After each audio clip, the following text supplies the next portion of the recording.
Суннатло Мирзоев ӯ ва 7 нафар сохтмончиён аз шаҳри Кӯлоб дар деҳаи Ҳасанобод деҳоти Тугарак ноҳияи Восе мактаб месозанд.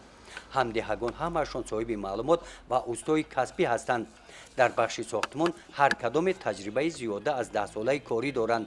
роҳбарияти муассиса ва сокинон гуфтанд, ки сохтмончиён ба сифати корҳои сохтмонӣ аҳамияти ҷиддӣ медиҳанд ва ҳар як хиштро болои ҳам устокорона мегузоранд. сохтмони мактаб дар як сатҳи баланд рафтесай аз рӯи нақшаи дурнамое ки дар муассисаи таҳсилоти миёнаи умуми рақами 27 ноҳияи Восе аз ҳисоби мардуми деҳа, соҳибкорони худи ҳамин деҳа 36 симхонаи дар назди муассиса сохта шуда истодааст. Аллакай қисми битонӣ тамом шудааст ва ғиштмонӣ аллакай шурӯъ карда истоданд. сохтмончиён хуб дарк менамоянд, ки иншооте ки онҳо сохта истоданд барои сокинони ин деҳа ниҳоят муҳим аст ва кӯшиш намуда истоданд, ки ин бинои таълимиро дар вақти муайян шуда бо сифати баланди меъморӣ сохта мавриди истифода қарор диҳанд.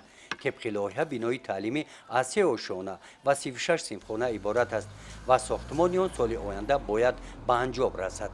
аллакай аз рӯи нақшаи дурнамое ки солҳои баъди 3 сол пас аллакай аз ҳисоби деҳа васеъ шидан калон шидан хонандагони мо дар баъди 3 сол пас аллакай ҷои нишаст мушкилӣ мешуд. айни ҳол мушкилӣ надоштем, неки баъди ма боварӣ дорем, ки баъди 36 симхонае ки дар ҳудуди мактаб шида истодааст, дар назди мактаб шида истодааст, дигар танқисӣ намешавад.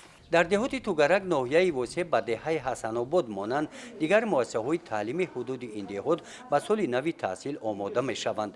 муассисаи таҳсилоти миёнаи умумии рақами 20 дар деҳаи Сулҳобод яке аз онҳо мебошад. корҳои таъмиру бозсозии биноҳои таълимӣ аввали моҳи август пеш аз муҳлат пурра ба анҷом расонида шудааст ва мактаб ба соли нави таҳсил омода мебошад. дар дигар муассисаҳои таълимии ҳудуди ин деҳот корҳои таъмиру бозсозии биноҳои таълимӣ идома доранд. гузориши хоҷа Назриф Худойназар Зуҳуров аз ноҳияи Восе барои барномаи иттилоотии Навид.